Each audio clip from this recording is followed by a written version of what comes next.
Cita Citata bantah rehat medsos karena gosip pelakor. Cita Citata tak terima disebut rehat dari media sosial karena gosip pelakor.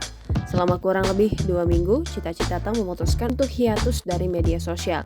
Namun, hari Kamis 21 Juli 2022, ia memutuskan kembali ke Instagram dan langsung membuat heboh karena unggahan fotonya bersama Didi Mahardika. Dengan banyaknya gosip yang beredar, yang menyebut ia menjadi pelakor dalam rumah tangga Didi Mahardika dan Rosma Nizar, hingga menyebabkan perceraian, Cita pun menuturkan alasannya sempat istirahat dari media sosial bukan karena fitnah itu, melainkan karena kontrak kerja yang sudah habis. Ia pun kini juga merasakan hidupnya telah kembali normal. Terkait tuduhan itu, dengan tegas Cita membantah dan tak mau mengakui hal-hal yang tidak ia lakukan.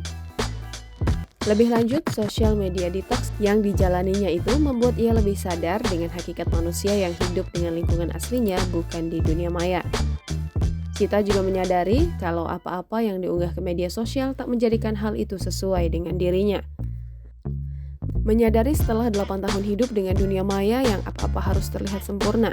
Sebelum menutup tulisannya, ia juga menyebut jika orang-orang zaman sekarang lebih mementingkan followers, padahal orang zaman dulu bisa hidup tenang tanpa media sosial. Kembalinya Cita itu pun disambut oleh beberapa rekan artis dan juga netizen. Jangan lupa subscribe, share, komen, dan like ya!